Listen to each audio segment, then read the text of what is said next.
ॐ ज्ञानतिमिरन्धस्य ज्ञानाञ्जनाशलाकया चक्षुरुन्मिलितं येन तस्मै श्रीगुरवे नमः।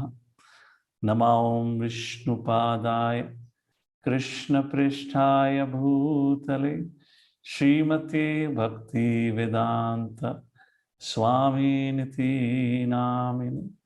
नमस्ते सरस्वते देवे गौरवाणी प्रचारिणे निर्विशेष शून्यवादी पाश्चात्य देशतारिणे। जय श्री कृष्ण चैतन्य प्रभु नित्यानंद श्री अद्वैत गदाधर श्रीवासादि गौर भक्तवृंद। हरे कृष्णा कृष्णा कृष्णा हरे हरे, हरे Ram Ram Ram Hare Hare. So Hare Krishna, we welcome each and every one of you for joining in for today's evening program. However, before I begin with this, just would like to quickly check, as we are meeting with many of you for the first time probably, or maybe we have met in the past. How many of you actually know about Bhagavad Gita? Let's begin with that. How many of you know about Bhagavad Gita by Srila Prabhupada particularly? And once again, my request to all the participants, it'll be nice. It's a youth session. Assuming all the males are here, so they can switch on their camera. Nobody should be shy about switching on the camera that way. So, okay. Is there anyone who doesn't know about Bhagavad Gita specifically? Or to be more precise, have not attended any course based on Bhagavad Gita? In the last 1 year, we have done at least twice or thrice courses like Gita Wisdom or else Gita Essence. How many of you have attended courses like this, or Discover Yourself or Journey of Self-Discovery? Can we just have a raise of hand? The reason I'm kind of trying to get to know all of you on this, so I understand from where do I need to start. I should not assume about the audience and start at a place where we are not situated. That's the reason I'm trying to have this interaction. So, okay, great. Looks like most of you are familiar with Bhagavad Gita and have attended some initial courses. So welcome all of you once again for this program. And let me share my presentation. Okay, so we are beginning with the series title as Men Are From Mars, Women Are From Venus. What is it all about? Vishwakaran Prabhu, can you disable the sound of signing in and signing out, please? All right. So what is the series all about to begin with, to give a quick introduction here? By the way, how many of you were born after 1992? How many of our audience here have their birth year after 1992? Quite a few of you. Okay. So something very interesting happened before you appeared. Back in year 1992, a book was written by an American author and a relationship counselor by the name John Gray. He had earned his degree in meditation and had taken a correspondence course in psychology. And he had written this book titled as Men Are From Mars and Women Are From Venus. And the premise of this book, the main subject matter that he wanted to bring out, was to convey that how the man and woman have two entirely different psychological makeup.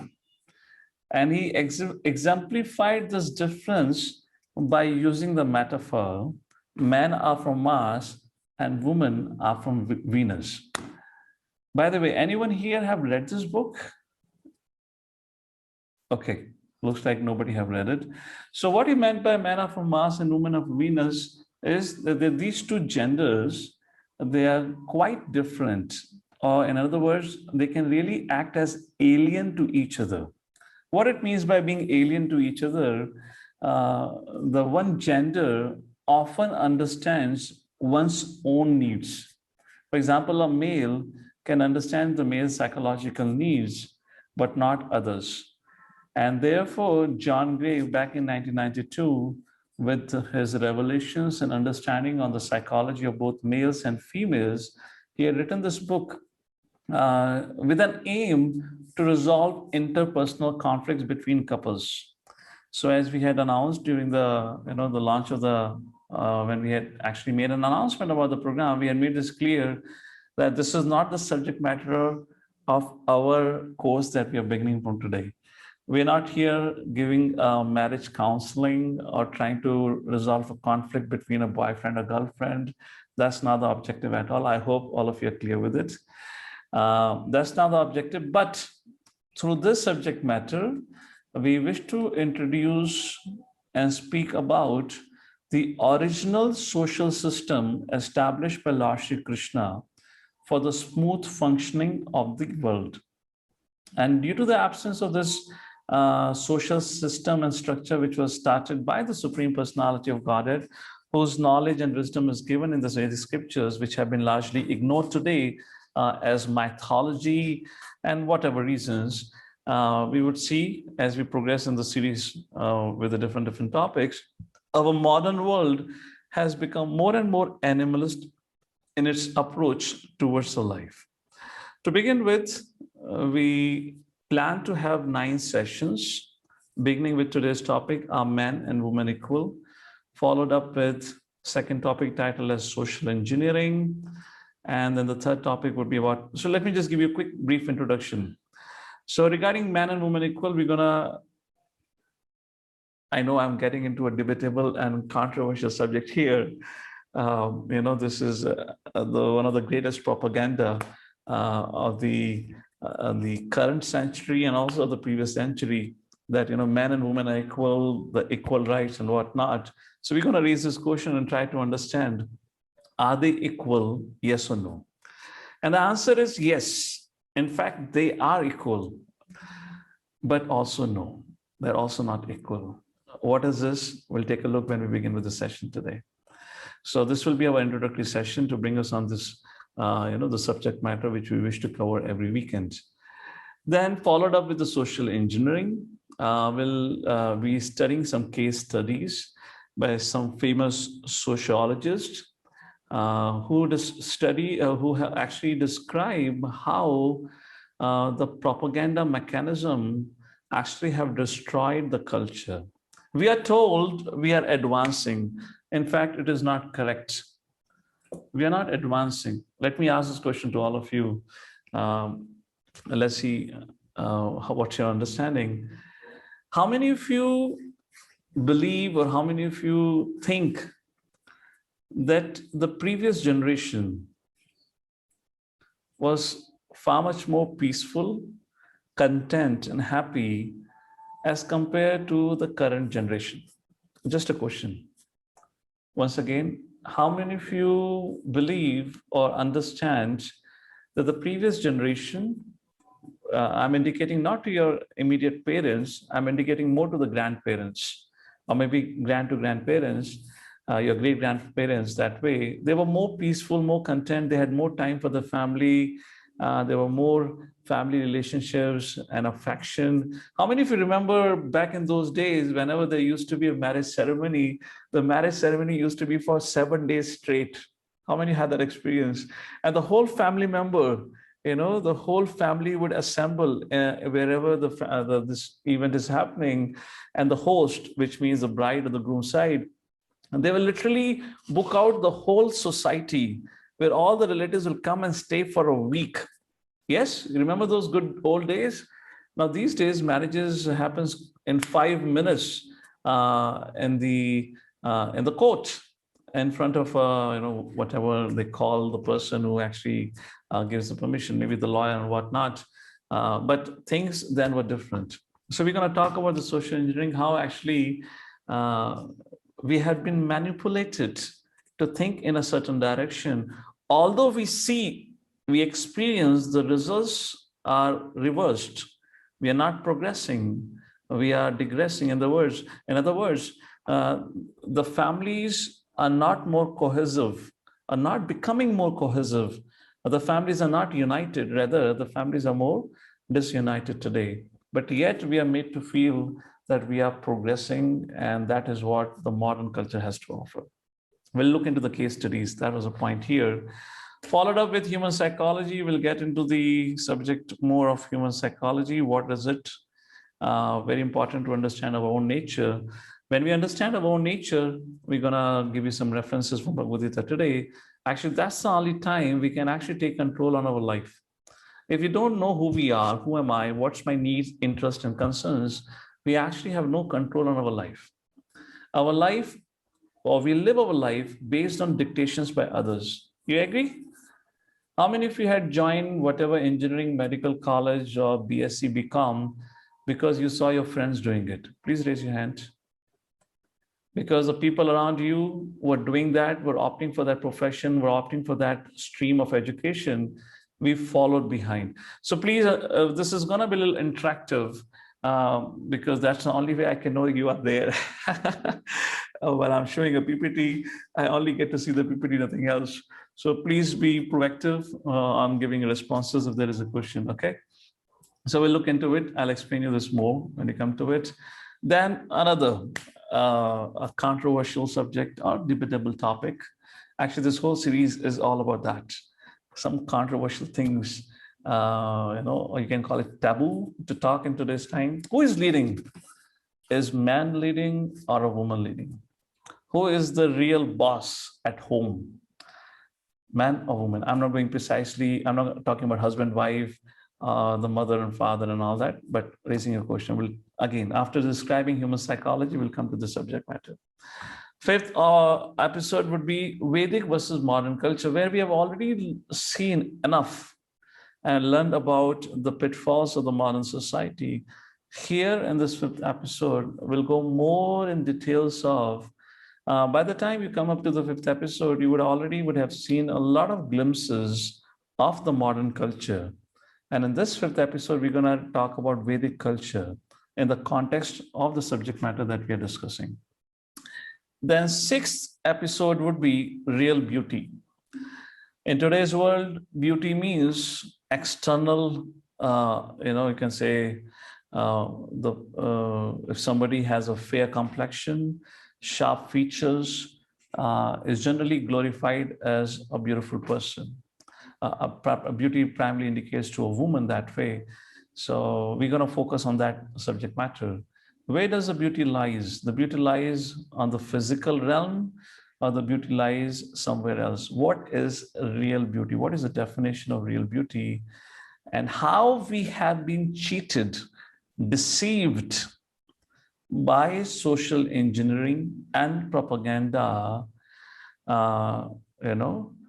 into the aspect of where the woman class, the mothers primarily in today's world, have become an object of abuse. I hope you understand what I mean by that. Through this whole, the idea of the woman has to look beautiful, the woman has to dress nicely, has to have a lot of makeup and whatnot. So we'll cover some points on this. Then the following episode, number 7, dealing with temptations.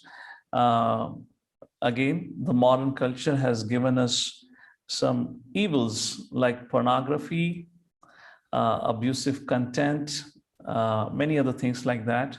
So we'll be talking about this particular subject matter in this. How do we deal with it?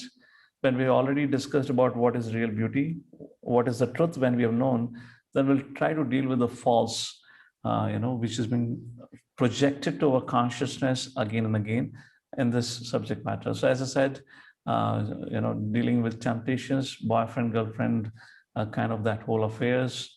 Also on the subject matter of pornography and many other things like this will be discussed in 7th episode. Then we come to the 8th episode, which would be role of man and woman as a part of a society. The basic premise of Vedic literatures is everything in this world has a purpose. So does all of us have a purpose. So does a male and a female has a purpose to fulfill in the society. What is the role of man and woman? Man gives the seed and mother gives birth to a child. And along with that, there are different, activities which are there, which suits the individual's psychological nature.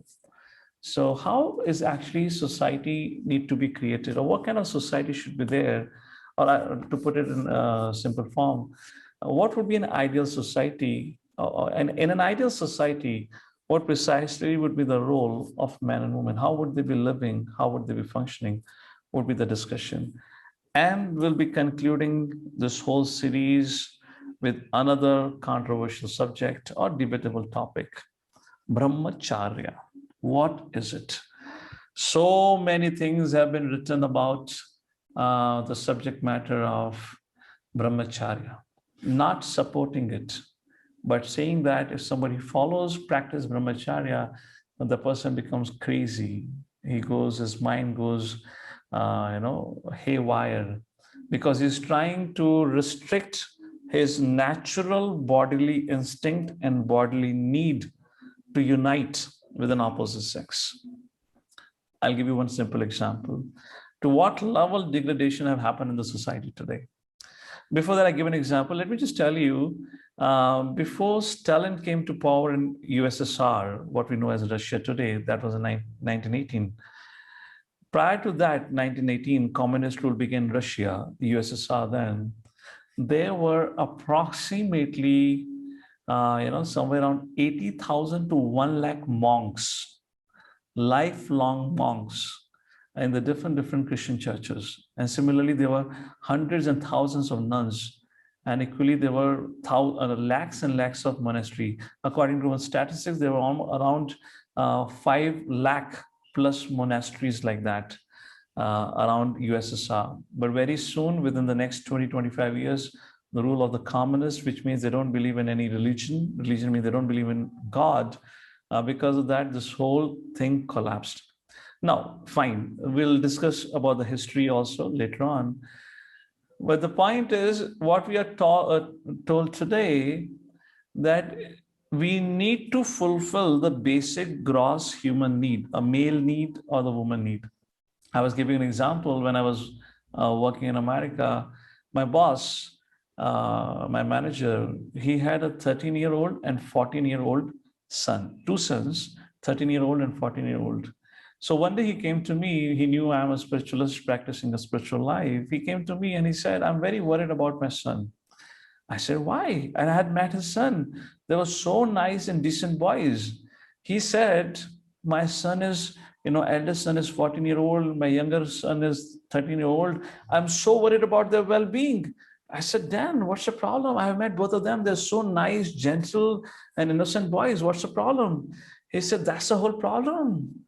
They have become teenagers, but they don't have any girlfriend so far. I'm so worried. I hope they are not gays. Can you imagine?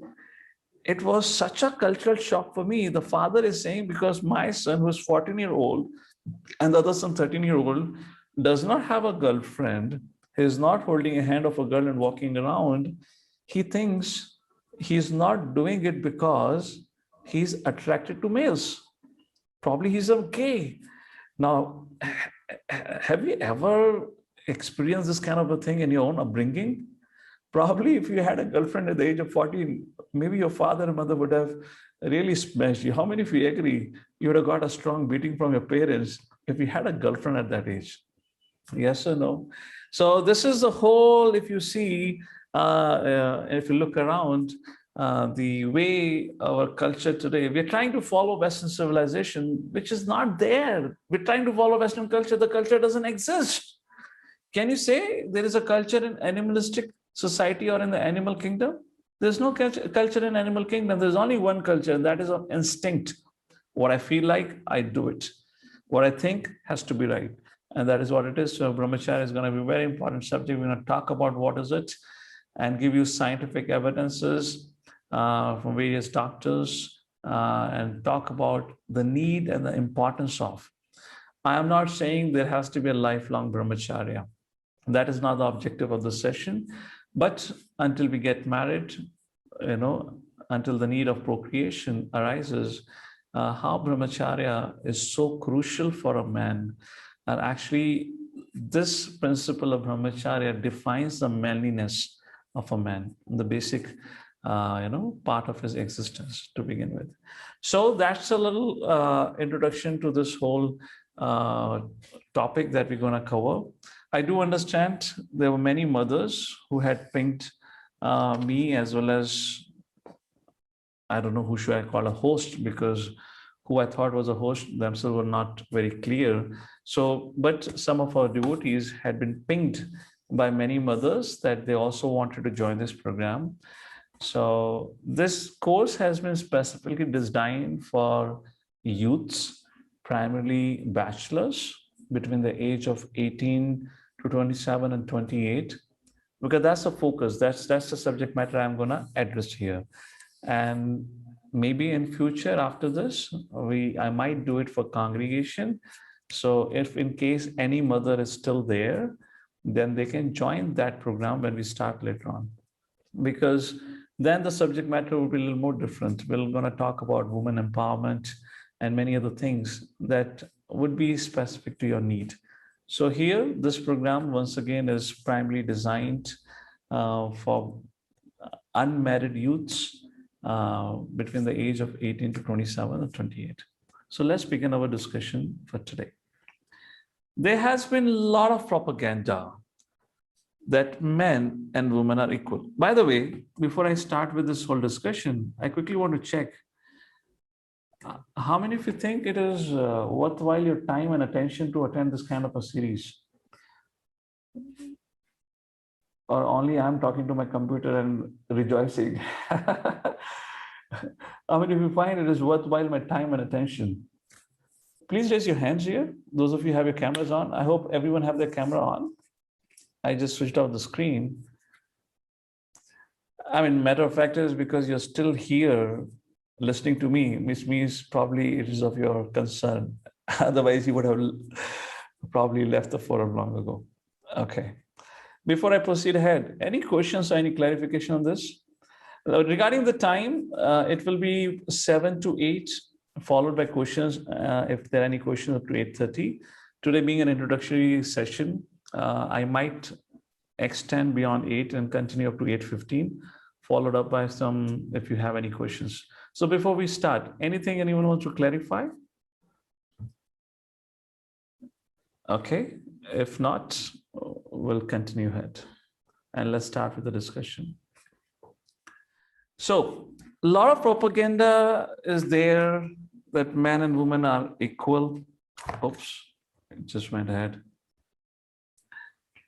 And that has led to a lot of misunderstandings and complications in the society. We'll discuss about it in a short while. But first of all, let me ask, are men and women equal or not? I already said that in the beginning. Yes, they're equal, and also they're not. To begin with, let me quote you a very beautiful verse from Bhagavad Gita that talks about the vision of a spiritualist. Bhagavad Gita, the basic premise of Bhagavad Gita, the fundamental knowledge that Bhagavad Gita gives us, that we are not the body but spirit soul. So person who recognizes I am a spirit soul, not a body. So what is a vision of a spiritualist? One who knows I'm not a body but a spirit soul is what we are describing here. And what is the vision of a spiritualist? Vision of a spiritualist as described in Bhagavad Gita, chapter number 5, verse number 18. Please bear with this. The Sanskrit verses have not come up properly because the font is not installed right now. Hopefully by next session, everything would be in tune. So this is a very classic verse from the 5th chapter, 18th verse of Bhagavad Gita, where Krishna says, Vidya vinaya sampanne brahmani gavihastini suni chaiva sapake cha pandita samadarshina. In essence, Krishna explains, the humble sages, by virtue of true knowledge, sees with equal vision a learned, gentle brahmana, a cow, elephant, dog, and dog eater. Very interesting. Actually, Krishna is saying one who is a spiritualist, one who understands the knowledge of spirit, of soul, actually offers utmost respect to every living entity. Let me put it the other way around. Many times, people who are religious minded, who believe in spiritual life or practice spirituality, are often blamed for the cause of chaos in the society, for all the wars and friction. But that's not correct. That's a very narrow minded understanding of a religion or a spiritual life. Krishna says one who's actually a spiritualist sees everyone with an equal vision, just like we naturally have affection to our relatives, to our mother and father. And that is what is being described by Krishna. Similarly, a spiritualist have an affection for every living entity. Why? Because he sees different bodies, because not he sees, he understands that different bodies with different qualities are produced because of one's past actions. Yet, in spiritual nature, every living entity is same, either in the body of a male, or in the body of a cockroach, or in the body of an elephant, or even in the body of a woman. It's all same. That is a spirit soul. Thus, a spiritualist is not only free of racism, nationalism, ageism, young and old, sexism, gender issues, not only free from all these things, but is also free of speciesism, which means it does not discriminate between one species to another species. Well, it does not mean that tomorrow you go to the zoo and embrace a lion because you like to embrace your friend. That does not mean intelligence has to be always used. But the point is there is no discrimination at the level of the soul. However, when it comes on the body level, there is a difference. There is a distinction. So yes, male and woman, men and women are same, yet they are different. They are same on the level of spirit, on the level of soul. But when it comes on the level of body, they are different. Once again, Lord Shri Krishna explains in Bhagavad Gita, in the second chapter, verse number 13, where Krishna says, Arjuna, body and soul are two different things. They're not one. And the verse quoted here is from 13th verse from second chapter, where Krishna says, Dehinosmin yatha dehe kaumaram yavanam jara tatha dehantara prapte dhirastatra namuhati. So in this particular verse and the section of this second chapter, around in 20 verses, Lord Shri Krishna makes a very clear distinction between the body and the soul. Krishna says here, Arjuna, it is the body that is changing. Like all of us, when we were born, we had a particular kind of a body. Then we grew up, became 5-6-year-old boy. We had a particular kind of a body which looked quite different than the body that we had when we were born. And then we become teenagers. Again, our body undergoes changes. And now whatever age you are, 25, 28, 30, 35, whatever age you are, you're quite, if not entirely different, but still there is a lot of difference in how you look today and how you looked when you were teenagers or when you were 5-year-old, and of course when you were born. Do you all agree with that? And that is what Lord Shri Krishna is saying here. Arjuna, it is the body that undergoes changes. It is a soul that remains same. So point is, soul and body are two different things. And that is what Krishna explains in Bhagavad Gita, which we'll see ahead. So it's a very important point, first of all, to understand that body is different than the vehicle, than the soul. To give you an example, just like a dog, a soul, for example, in my case, a soul has been given this body, a human body. When a soul has been given a human body, let's say within the human body, a male body, we are bound by the conditions. For an example, a dog. A dog is a living entity, and there is a soul, a spirit soul within the dog, which is actually making it conscious, making it perform actions.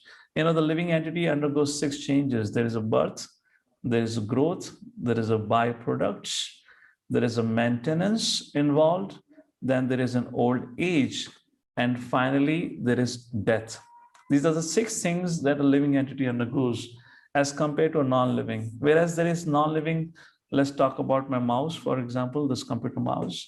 It only has 4 stages: birth, maintenance, no growth, no byproducts, then old age, which means dwindle, they get spoiled after a while, and finally destruction, which we call as death otherwise. I hope you're able to understand this. So when a living entity, a spirit soul, is put into a body of a dog, has to act by the conditions of the dog, isn't it? So in scriptures, body is compared to a vehicle and soul is compared to a driver. If a driver is driving a Luna, imagine you're driving a Luna. You remember those old days Luna? And you're driving it on highway. You cannot go beyond 40 kilometers per hour. Although you may have your will, you may have your desire, but the vehicle does not allow you. Imagine somebody else is sitting in a, in a vehicle, let's say Mercedes-Benz. He can probably drive it at the speed of 150 kilometers per hour. So the differences exist at the vehicle, at the body level, but not at the level of spirit. But unfortunately, those who are ignorant, who have closed their eyes to this wisdom, to this knowledge, to understand that, we are not the body, we are a spirit soul. Those who are ignorant, they might intuitively feel that there should be equality between male and woman, or man and woman that way. Fine, yes. For everyone? Hare Krishna. Is internet stuck for everyone? No, it's working for us. It's stuck for you all. So please give me a thumbs up if you are able to see and hear me. Fine.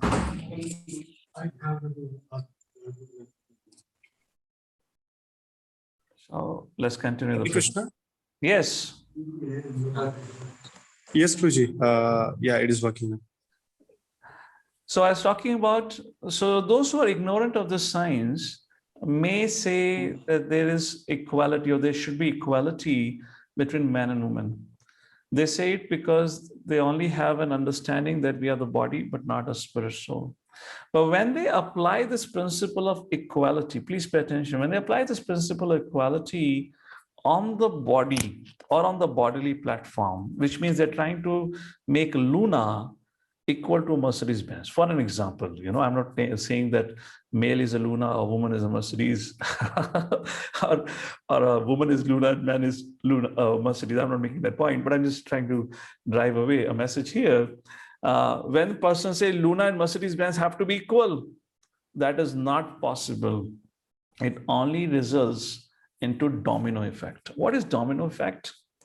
How many of you remember those good old days when you were solving mathematics problem and there is a long, you have to prove a mathematical equation, if you remember. And while doing that equation, you have made a minor mistake in plus or minus. Because you made a minor mistake in plus and minus, everything else that you do goes wrong. Yes or no? Remember? Or you do at least understand this. For example, let's say while doing this mathematic problem, trying to solve it, 1 plus 1, accidentally you wrote it 5 rather than 2. If you made this mistake, 1 plus 1 equal to 5 rather than 2, no matter how advanced you are, you could be a mathematics scholar or Nobel Prize winning scientist in mathematics, because you made this mistake, everything else that you do after that will be wrong. Is that clear?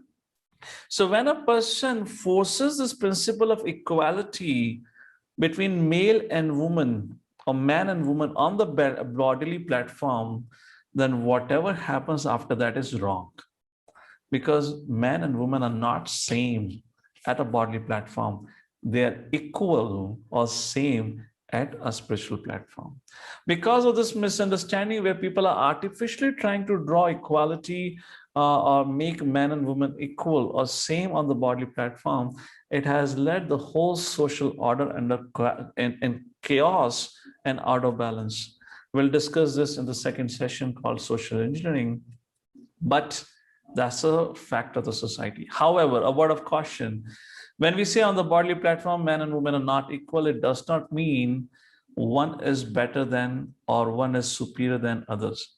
It only implies there are inherent differences between the man's body and a woman's body. Put it precisely, man vehicle and a woman vehicle. Let me give you an example. Let's talk about man vehicle. A man's vehicle or a man's body can be compared to a tractor. Okay, bear with me, okay? Don't get offended. Intentionally have put a brand new tractor photo so you don't feel like, oh, what is this old tractor, you put it here. So the point is, why we are talking about man's body like a tractor. What is tractor? Tractor actually, if you see, they do a very hard, some real work on the ground. And the idea of using a tractor is to cultivate the crops, till the ground. In other words, to get the work done. It is not about much look and feel. As long as tractor is running, it is fine. Hare Krishna, our devotees who are listening here, your volume is too high. Can you reduce the volume? There's a reverberation coming back to me. Okay, I was just speaking to those who are sitting here. They have a speaker on. So the idea is, the nature of the man is, by nature, they're very practical. You know, tractor has very practical utilities, meant for purpose. And they want to get things done, achieve things, move things forward. And most importantly, they want to lead. Do you agree with this proposition? Yes. Man tends to be more practical, more focused on getting works done, and they like to lead. They don't like to waste time just talking and talking and talking, but they like to get work done. Of course, it's difficult to really understand these things today because of common education, co-ed education. By the time we finish co-ed education, women tend to act more like a man, and unfortunately, men cultivates more feminine qualities. I'll talk about what are feminine qualities, but that's the point here. So when you talk about Lord Shri Krishna's system, that a social order that Krishna has created, there by itself, which means we all are part and parcel of the Supreme Lord. Krishna says, Aham bija pratah pita. This whole creation, Aham sarvasya prabho matah sarvam pravartate. This whole creation is Lord's. We are also Lord's part and parcel. What is that? I forgot the 15th chapter, verse number 7, where Krishna says, every living entity is my part and parcel. Yes, Mamevamsa Jiva Lok Jiva Bhuta Sanatana. So we are part and parcel of the Lord. This whole creation belongs to the Lord. Everything is Lord's energy. So scriptures describe how a male functions. So in this system, which is designed by the Lord, this whole world created by the Lord, here, the nature of the men is to lead, is to move forward. And that's the reason they have a more masculine form. Of course, your body may not look like this. So don't get confused. Arey Prabhu, I don't look like this. I have a big belly and all that. But the point here is they have a more strong body as compared to a female body. I hope you understand this, okay? I've just taken a photo here just to give you a driver point. Now they have a strong body because they want to lead. It is part of their inherent nature as a male. And along with when they have a strong gross body, they also have a strong subtle body. Now, what is a strong subtle body means? They have a, male are identified in the science of psychology, are said to be more rational. They're more logical. They like to make decisions and act on decision. So for that, if you want to lead, you need to have both gross and subtle body, which means your mind, intelligence, and false ego to be strong. And that's the reason the challenge with the male is their ego is very strong and their ego gets hurt very easily if somebody tells them something here and there.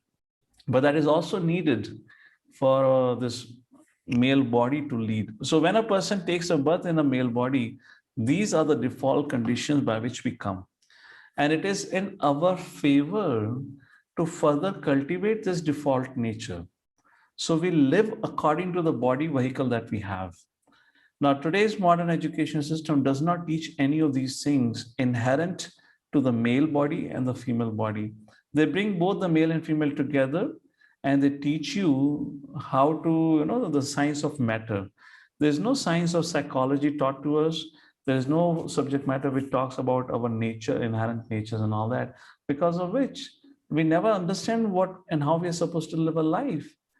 And on top of it, just to keep us foolish, not thinking about how I'm supposed to behave. And then they have this kind of a common sports where the male and female have to play together, everything together, because we are same, we are equal, but we are not equal. There are a lot of differences. Physically, we are different. The physical form is different. The purpose is different. It is a male which inject a semen. It is a mother which gives birth. It can never happen other way around. Medically, you may artificially try to do it. And of course, just like COVID has been created, the foolish scientists will end up creating another kind of a virus or a mixed breed, which could be far much more dangerous than we have today. But it is simply going against the laws of the nature. So that's the whole idea. The male body that you all have, those who are attending the session, please understand, primarily you're more masculine, and all this thing is given to you inherent, because there is an inherent need to lead, to take charge, and to make decisions. And when that opportunity is not given, it is at that point of time when you begin to experience dissatisfaction, and the crisis begins to happen in the life. So that's about a little bit about the male body. We'll discuss more of this in psychology. What about female body? So male body is like a tractor, more practical, has a goal to achieve, of course, the female also has a goal to achieve, but I mean to say, they're more into getting things done. Female body can be compared to a sports car. Once again, don't take an offense to anyone, but what it means to be a sports car. Now, feminine energy is very powerful. You might have heard of the statement, behind every successful man, there is a woman. Yes, that's correct. Women, or the role of a woman in the society, is to act as an inspiration. To give an example, the whole war of Mahabharata happened because of what? Yes, Duryodhana was responsible, Dhritarashtra was responsible, Shakuni, Karna, they all were responsible. But what was the pivotal factor which led to the war of Mahabharata? And that was insult of Draupadi.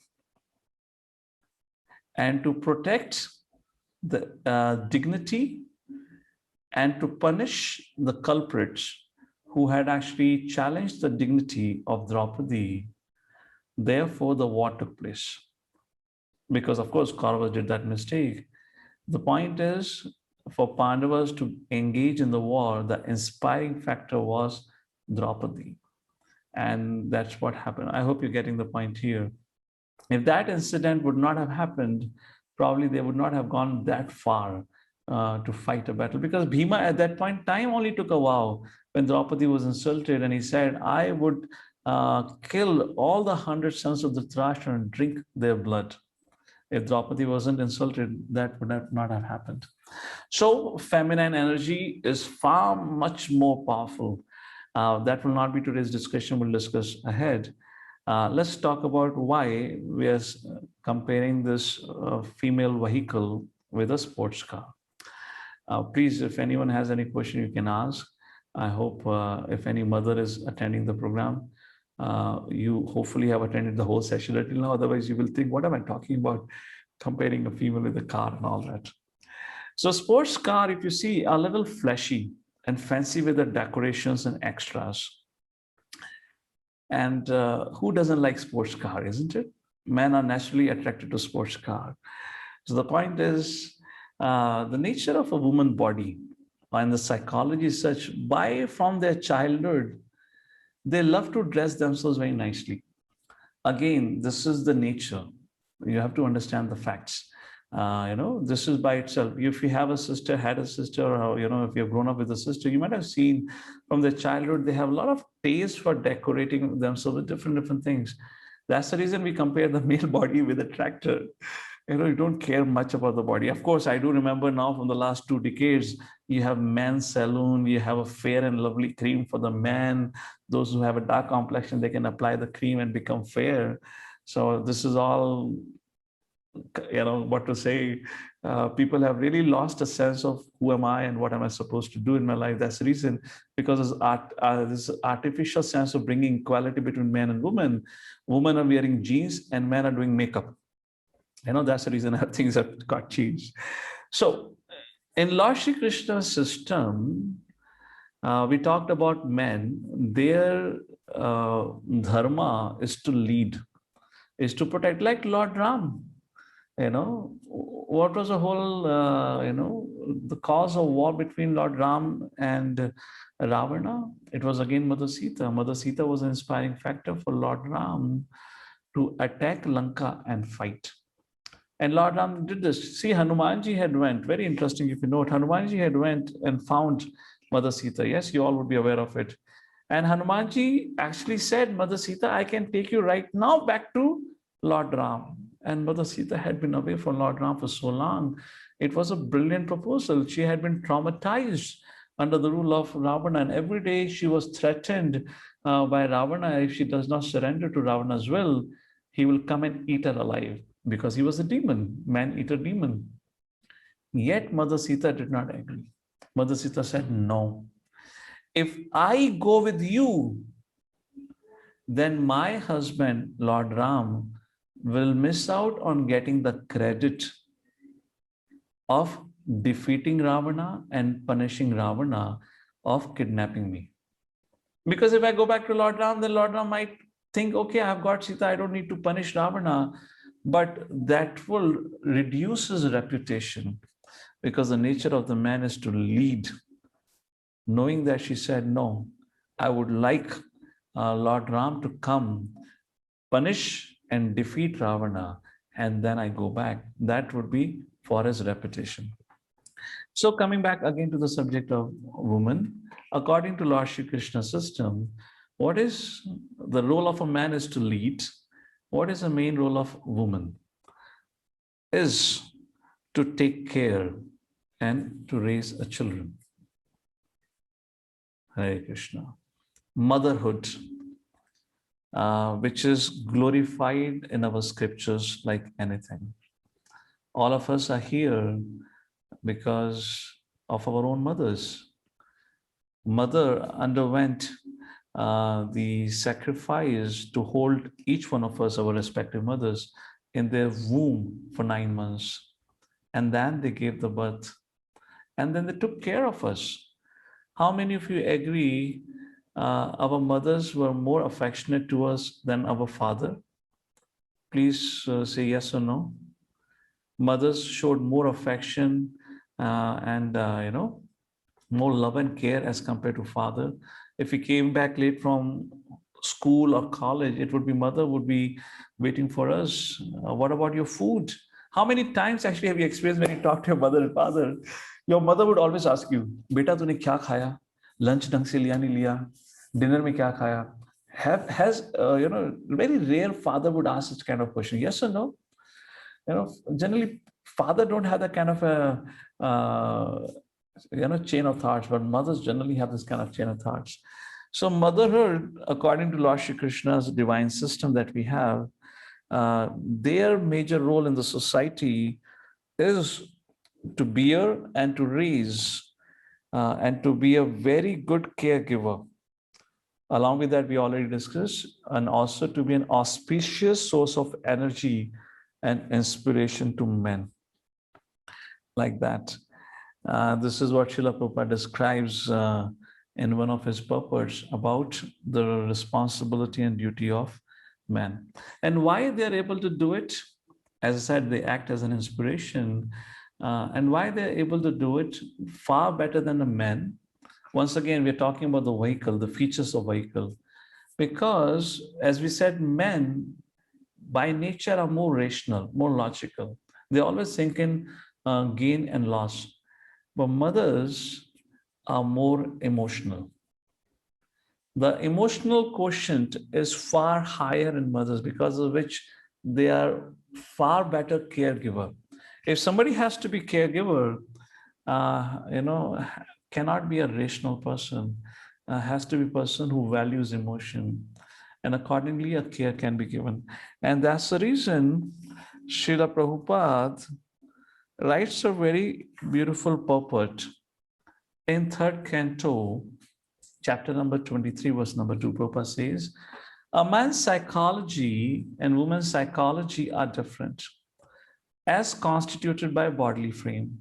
A man always wants to be superior to his wife, and a woman, as bodily constituted, is naturally inferior to her husband.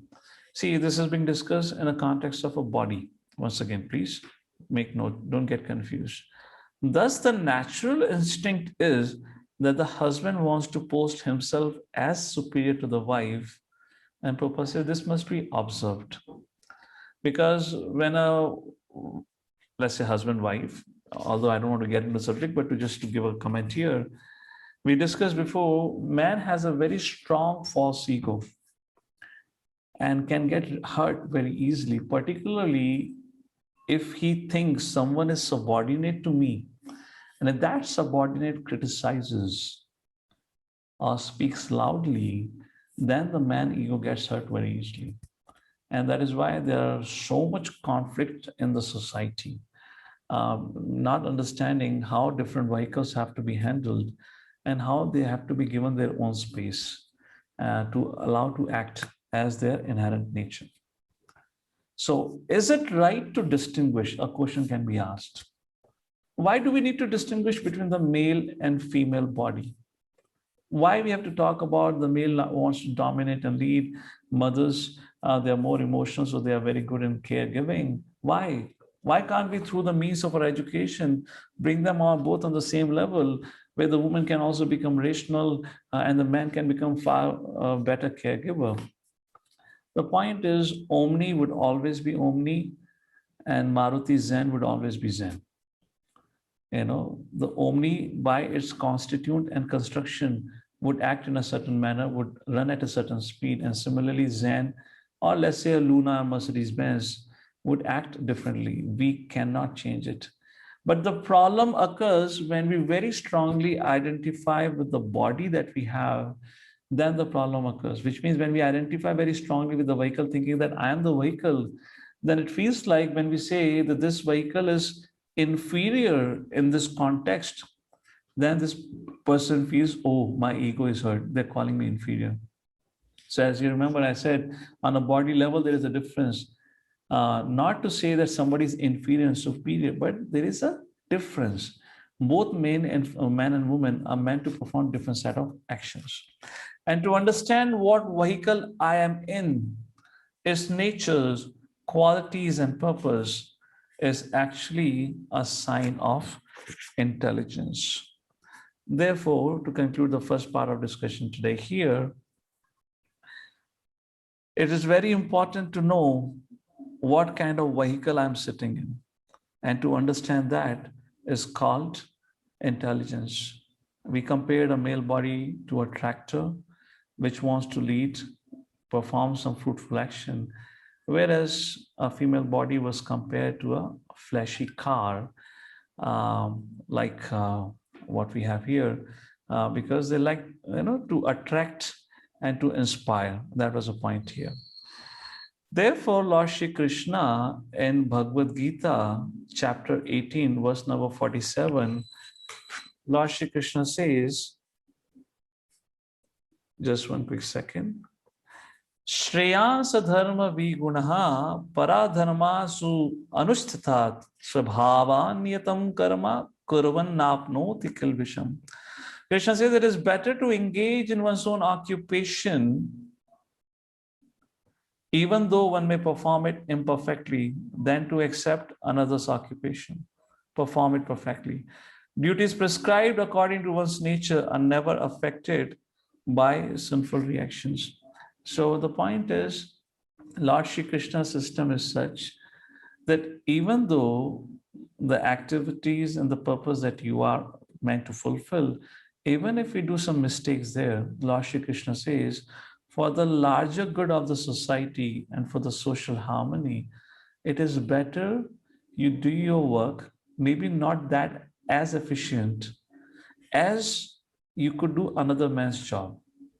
Never ever accept another person's responsibility or nature. Always do what you're intent to do. And that is a point that this verse means. So means man has to act according to the vehicle that has been given, and similarly a woman supposed to act the vehicle which has been given to them. To make the subject matter more clear, I will read out from a conversation that happened between Srila Prabhupada and a reporter. So can anyone join me in reading it out? So I can read the part of the Prabhupada and somebody can take a role of a reporter.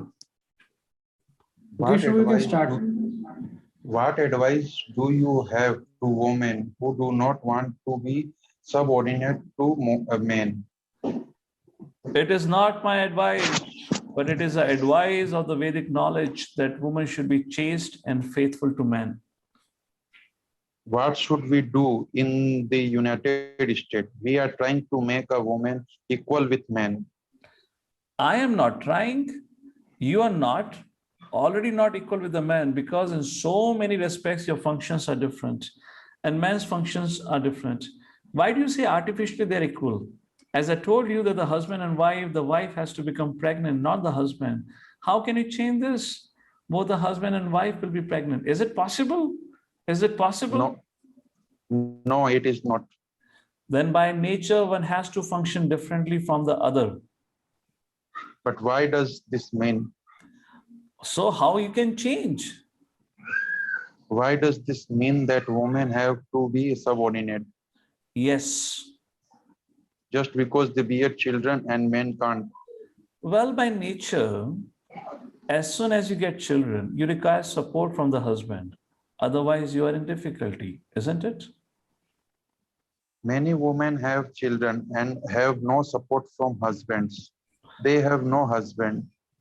Then they have to take support from others. You cannot deny that. The government is giving you support, but the government is embarrassed. If the husband supports a wife and children, the government is relieved of so much welfare contribution. That is a problem. What happens when women support men? First of all, try to understand that you are dependent. After man and woman unite, there is a children. The man goes away and a woman is embarrassed. Why? Why this is made possible?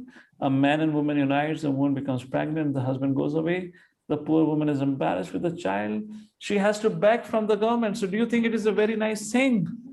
The Vedic idea is that a woman should be married to man and the man should take charge of the woman and children independently so that they do not become burden to the government or to the public.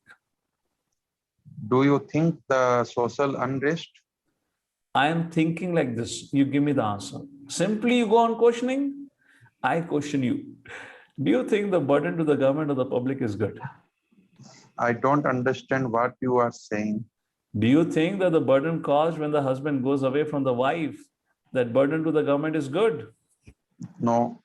That has happened because the woman does not agree to be subordinate. She wants equal freedom. So the husband goes away and the woman is embarrassed with the children and it becomes a burden to the government. Is there anything wrong when the woman works? There are so many things wrong. But first thing is the wife, the woman, the wife of somebody, the child born by somebody, and they should become burden to the government or to the public. First of all, answer this thing. Why she should become burden to the government? What is your answer? Well, men are a burden to the government too. Do you think from social point of view, this position of women and the fatherless children are very nice thing? What I am trying to say is that this may happen to some women. I will talking about women who are not. Not. These are the general cases. You cannot say some. I see in America mostly the woman. Oh, then what you are saying is not all women should be subordinate to all men. No, man should be subordinate to the man, woman, so that the man can take charge of the woman, then that woman is not problem to the public.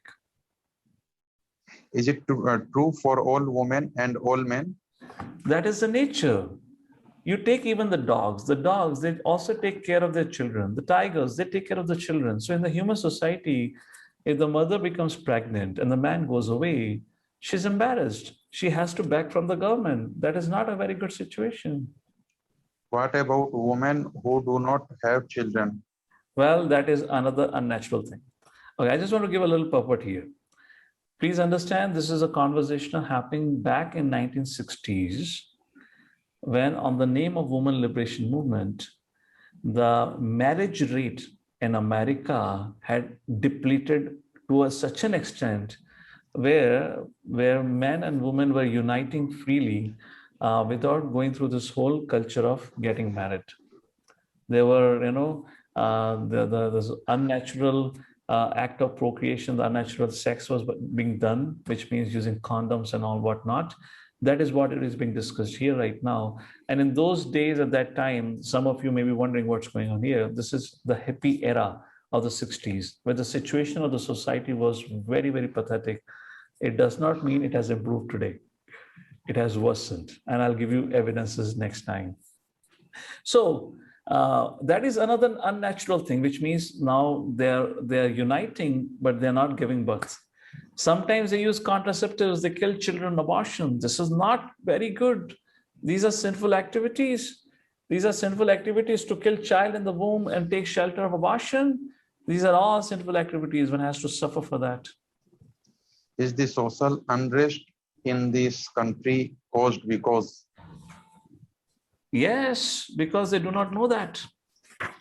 And if women were subordinate to men, it would solve all of our problems. Yes, man wants that woman should be subordinate, faithful to him, then he's ready to take charge. The man's mentality and woman's mentality is different. So if the woman agrees to remain faithful and subordinate to man, then the family life will be peaceful. All right, so with this, the conversation here ends. So in essence, what Srila Prabhupada is trying to say, everything will be satisfied. Prabhupada says, just like mothers in Krishna consciousness movement, they are also working, but they do not demand for equal rights with men. Why? Because due to Krishna consciousness, they understand at the bodily level, there is a difference. But at the level of the spirit, we are same. Why we are same? Because everyone is given an opportunity to practice bhakti. Everyone is given equal opportunity. There is no difference in that. Everyone is given an initiation and all that. Bodily differences should not be ignored. Therefore, Srila Prabhupada makes a very clear point that it is very important one to be engaged according to their position. Therefore, in spiritual cultures and society, men and women were trained right from a very young age, which roles they are meant to play. If such training does not take place, it easily leads to all kind of confusion, especially since we might have the other gender in our previous life and thus still carry some patterns of behavior and habits within our subtle body. So the point is, if imagine somebody was a female in the previous life, and as we know, when the reincarnation, when after death we take birth again, the mind comes into the next body, continues to the next body, is carrying the impression of the previous life. As I said in the beginning, it's very important to understand our nature and cultivate that nature so that we live naturally. But because that kind of training is not given, people are so confused about this whole male and female thing and energy. They don't know how they're supposed to act. I'll give you an example. I once traveled from one place in America to another city called Chicago. When I landed in Chicago, it was a very small plane. And because of some reason, it took a while for cargo to, for our luggage to come out of the plane. So because it was a small plane, the luggage was taken out right then and there, right next to the plane. Just like you travel in a bus, and when you get down, the conductor opens the bus and gives you luggage. Something like that happened. So when that happened, when the trunk or whatever, the thing of the plane was open, nobody was taking out the luggage because they were waiting for a staff. And they were waiting for 2 to 4 staff to come and help taking out the luggage. There were quite a handful of men standing there.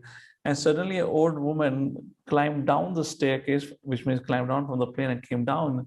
And she said, "What's going on? Nobody's taking out the luggage. All the men are standing like a woman here." She went, right where the luggage was there. She by herself started pulling out all the luggage, and then the man followed behind. I'm giving an example where the men were there. They didn't act it.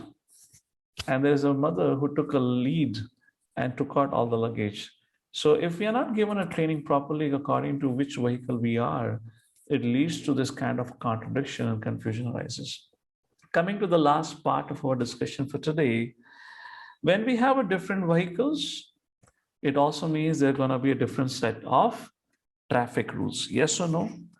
So there are 2 or 3 traffic rules that we're going to discuss about, and which is, and according to Lord Shri Krishna's system, only if we identify with the vehicle, we get disturbed and upset about Krishna's traffic rules.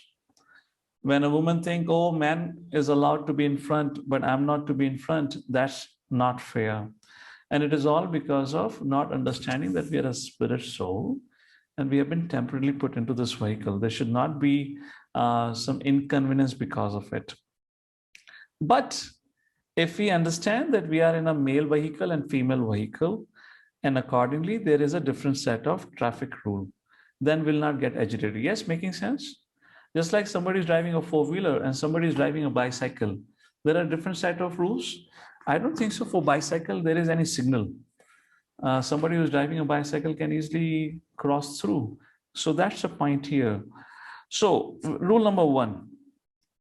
The first rule is, according to the vehicle that we're talking about, men likes to take a lead and mothers by nature like to support, act as an inspiration from behind.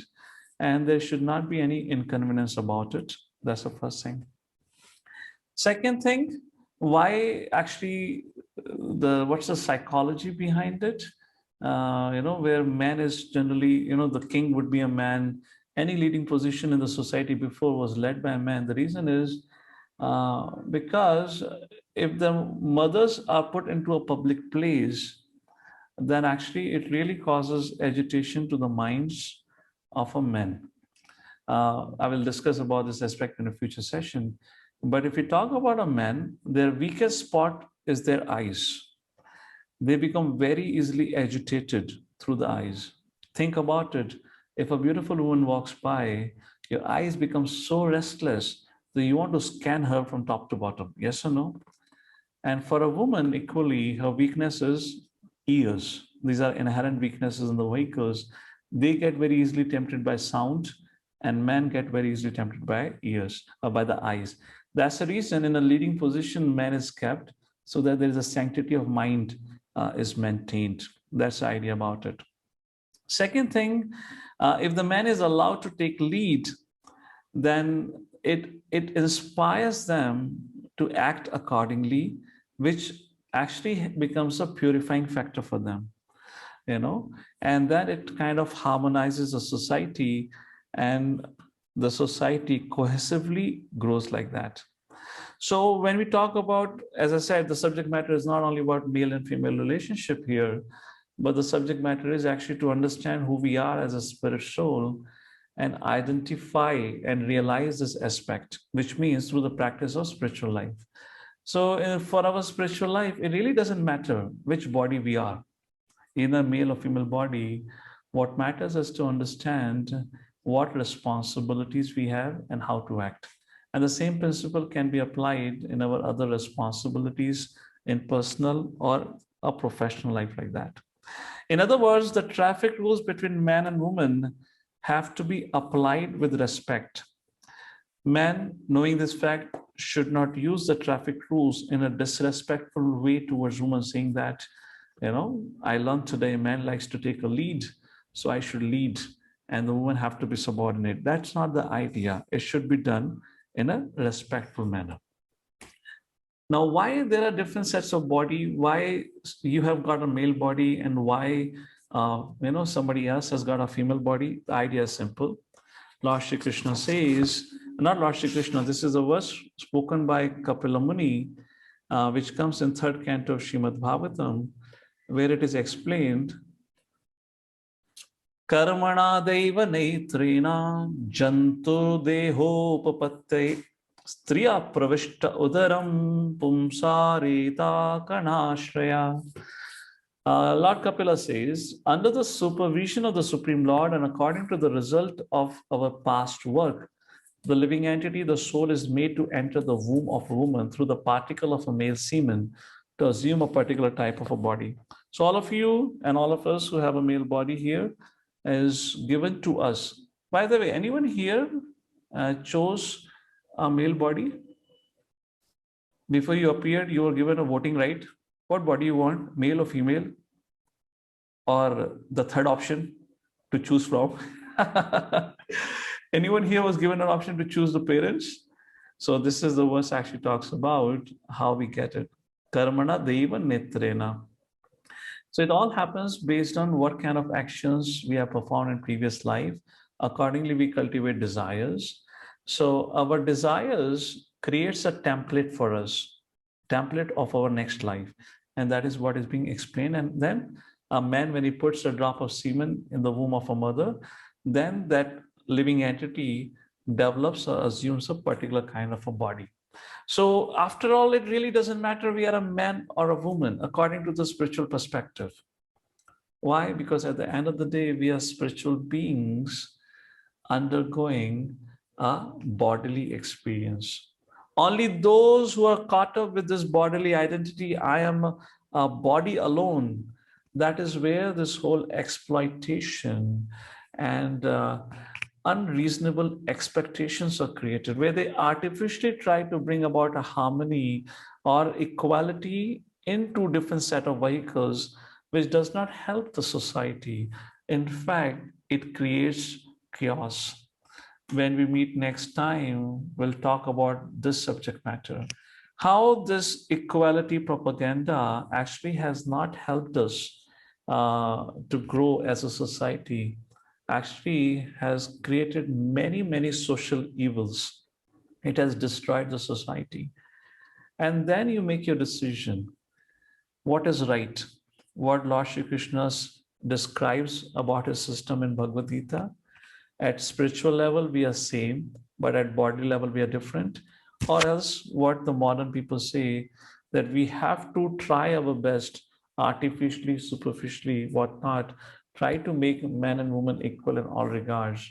Is that helpful? So in today's discussion, before I conclude for today, to give a quick recap, we saw how Krishna explains in Bhagavad Gita from the spiritual perspective, man and woman are same, but from the bodily perspective, we are different. So are we a body? Krishna counter argues in the second chapter, verse number 13, we are not body, but a spirit soul who undergoes, changes as the body changes. And then to help you understand this, we gave an example of how a male body can be compared to a tractor, whereas a woman body can be compared to a fancy car. And by their respective inherent nature, they like to function as an example of a tractor, as an example of a fancy car. However, those who are ignorant to this fact that we are more than a body, they try to artificially create equality between man and woman, which only creates disturbance. So after describing about, explaining with an analogy of a tractor and a fancy car, we also talked about their inherent nature.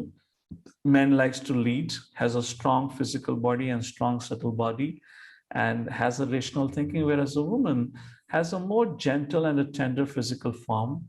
They like to dress nicely. Why? Because they act as a source of auspicious energy and inspiration for men. They are actually the driving force for men. Think about yourself also. Why a man wants to earn more money? Why he wants to be successful? Because only then he'll get a good proposal, yes or no? Otherwise, these days, those who are attempting to get married, generally they face this challenge, where the girl's parents may say, oh, your earning is not enough and whatnot. And it's a driving force for a man to make more and more money to attract a woman. That's a side point, but just bringing out here. I don't want to touch on that subject today. So after discussing this subject matter, how woman is a source of inspiration, then as a nature in Krishna's divine system, according to the creation of this world, their responsibility is to bear a child, be a best caregiver, because they are more emotionally tuned. So we discussed that point about it, and then we concluded this aspect of analogy between man and woman as a tractor and a fancy car. And then we read Prabhupada's conversation with the reporter, where Prabhupada again and again trying to argue with that reporter on the subject matter of artificial equality, that man and woman can never be equal on the bodily platform, because it is a woman who gives birth, it is a man who sows the seed. It's not other way around. So when you try to make artificial equality, it destroys the system. After talking like that, we concluded our discussion with Krishna's traffic rules, which means when we have two different sets of vehicles, there are two different sets of vehicles, the traffic rules. So what is a traffic rule for a man? What is a traffic rule for a woman? We discussed precisely. The traffic rule is man prefers to lead and woman prefers to be subordinate, but only to those who are qualified to lead. A woman would not subordinate herself if the man is not sense-controlled, not intelligent, or lacks rational thinking. If the man becomes emotional, he gets rejected by a woman. Why? Because she herself has that emotional strength. She doesn't need to take shelter of another emotional being. She wants somebody who can guide. And that is what are the differences between men and women, like that. So next week when we meet, we're going to talk about the subject of social engineering, how it has been utilized to actually propagate this whole idea of equality between man and woman. And we'll discuss more pitfalls about it. So with that, I'll pause here.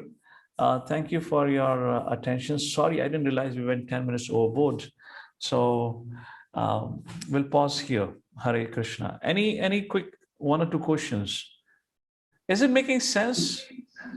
I know there was a little disturbance to begin with the program, but once again, can I request our audience to switch on their cameras if they're comfortable, so I can see who all are still present? Please indicate by your actions if it makes complete sense, some sense, little sense, nonsense. What's your option? So I'll get to know, what level you are able to understand, and accordingly, I'll make a next presentation. Of course, next presentation is more case studies about social engineering. Suraj Prabhu had a question. Yeah, those who have questions, they can raise their hand. We can take that few questions and close for today.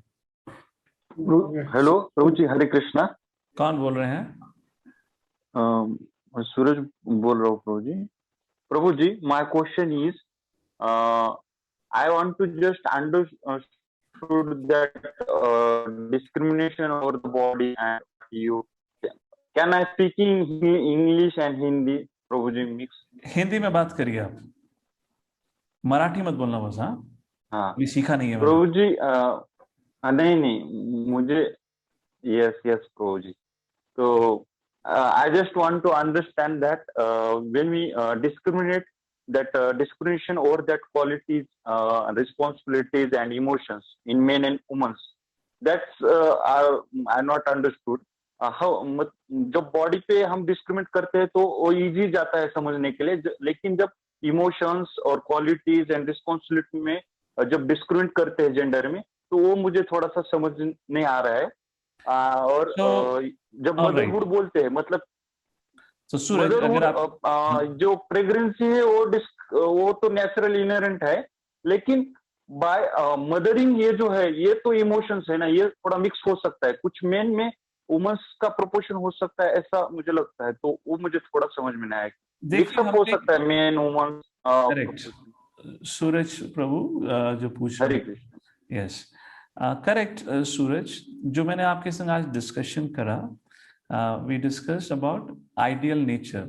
एक पुरुष का nature कैसे होता है, एक स्त्री का nature कैसे होता है, जिनको ट्रेनिंग दी गई है अकॉर्डिंगली, जो मैंने आपको बताया था। जब हम आज के कोविड एजुकेशन से आए हैं, तो जब too much free mixing between man and women, और प्लस हमें हमारी नेचर के बारे में बचपन से सिखाया नहीं जाता, तो जब हम स्त्री पुरुष साथ में शुरुआत से ही रहते हैं तो lot of nature gets mixed. Association is contagious, आपने सुना होगा, जैसा संग वैसा रंग।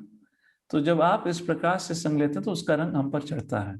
अगर आप देखेंगे पहले जमाने में गुरुकुल, जो पहले वैदिक पद्धति होती थी, तो वहां पे कोई मेल एंड वुमेन का कोई मिक्सिंग होता ही नहीं था। There was no mixing only, there was no culture of it. पुरुष पुरुष के संग रहते थे, स्त्रियां स्त्रियों के संग रहते थे। तो जो पुरुष पुरुष के संग रहते थे तो उनकी वहां पे उनकी नेचर, उनकी क्वालिटीज वहां डेवलप होती थी अकॉर्डिंगली। और जो स्त्री थी वो माताओं के संग रहती थी, उनकी क्वालिटीज वहां डेवलप होती थी। गुरुकुल पहले थे पुरुष के लिए, माताओं के लिए नहीं थे। ये भी एक डिबेटेबल सब्जेक्ट है, उसको हम बाद में डिस्कस कर सकते हैं। क्यों? क्योंकि दोनों की साइकोलॉजिकल नीड्स डिफरेंट है, और इसके बारे में स्क्रिप्चर्स में बहुत विस्तार से समझाया हुआ है। तो आज के तारीख में आप अपनी बुद्धि से समझने का प्रयत्न करेंगे, आपको बहुत मुश्किल लगेगा, क्योंकि आज आपकी जो अपब्रिंगिंग हुई है, उस अपब्रिंगिंग में एक पुरुष केवल एक पुरुष की तरह स्वभाव नहीं करता, उसके अंदर फेमिनाइन क्वालिटीज भी हो सकती हैं। दूसरा, जब हमने हमारे पुरुष तत्व को कल्टीवेट नहीं करा है, मस्कुलिन क्वालिटी को कल्टीवेट नहीं करा है, उसकी एजुकेशन नहीं मिली है, जैसे हमने उदाहरण दिया, हो सकता है पिछले जन्म में कोई व्यक्ति जो इस जन्म में पुरुष हो, पिछले जन्म में स्त्रीलिंग हो, तो उसकी साइकोलॉजी उस जमाने, उस पिछले जन्म की इस जन्म में भी आ सकती है, अगर उसको ट्रेनिंग ढंग से ना मिली हो। तो इसलिए आज के तारीख में एक प्रकार से आज की मॉडर्न एजुकेशन से जो पढ़ के व्यक्ति निकला है, वो अपने आइडेंटिटी को लेकर बड़ा ही क्राइसिस में रहता है। उसको समझ नहीं आता कैसे एक्ट करना चाहिए, क्या नहीं करना चाहिए। Fine if some man is emotional, man, lot of time these days is seen man are emotional.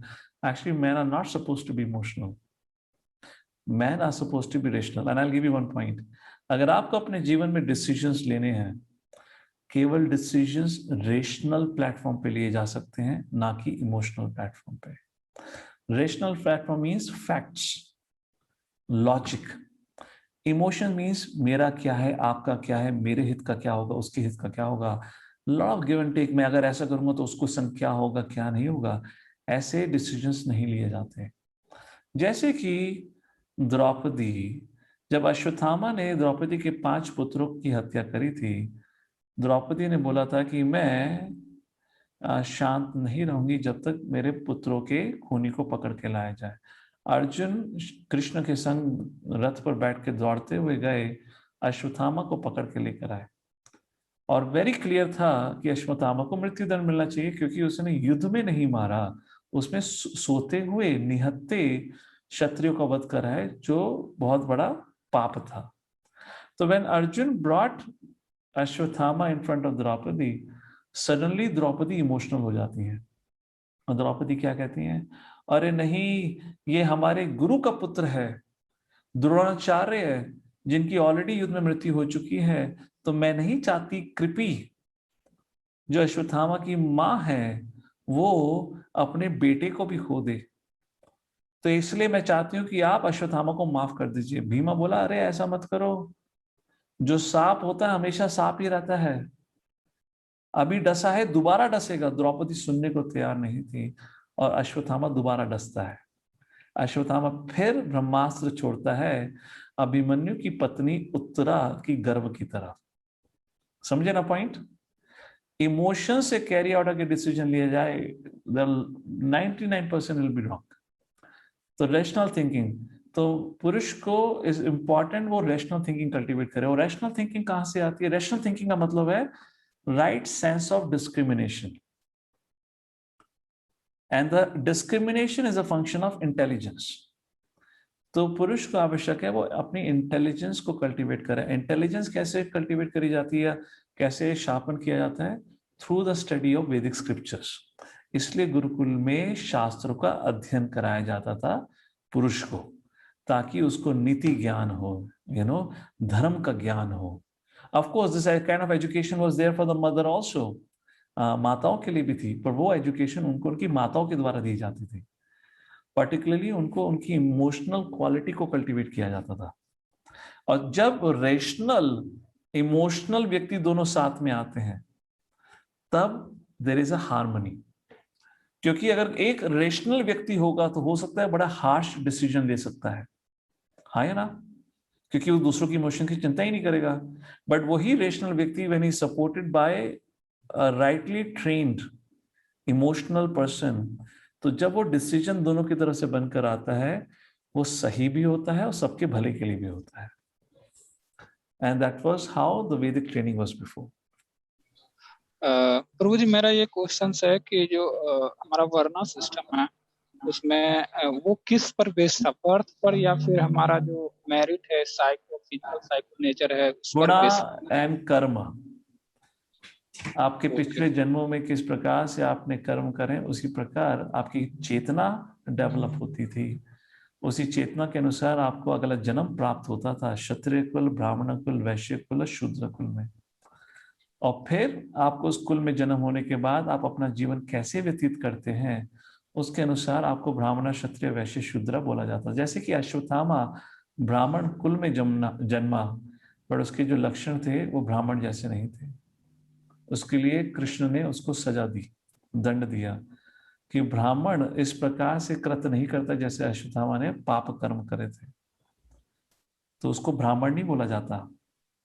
I don't know what will you call him, because वो वर्णाश्रम का भाग ही नहीं एक प्रकार से, जिस प्रकार के उसने कृत्य करे थे। तो व्यक्ति के गुण मतलब आप अभी क्या डिसीजंस ले रहे हो, अभी क्या आप किस प्रकार से जीवन व्यतीत कर रहे हो, उस अनुसार आपकी क्वालिटीज डेवलप होती है।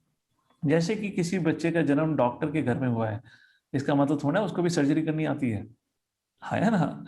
आप थोड़ा अपने माँ बाप को लेकर पहुंच जाएंगे सर्जरी कराने के लिए क्योंकि फलाना ठिकाना डॉक्टर के घर में पैदा हुआ है, कॉलेज में जाता है, पढ़ाई करता है, अगर पास हुआ अच्छे कॉलेज से, अगर कोई रिकमेंडेशन देता है फिर जाओगे उसके पास, राइट।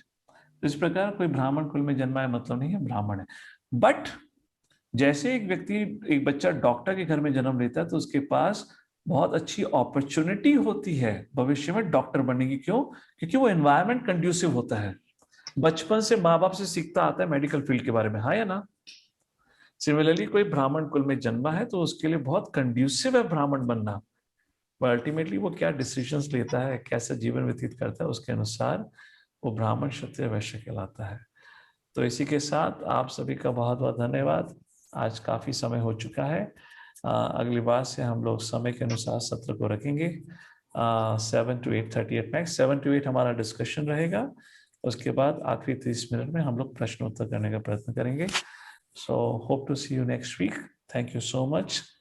हरे कृष्णा। श्रील प्रभुपाद की जय।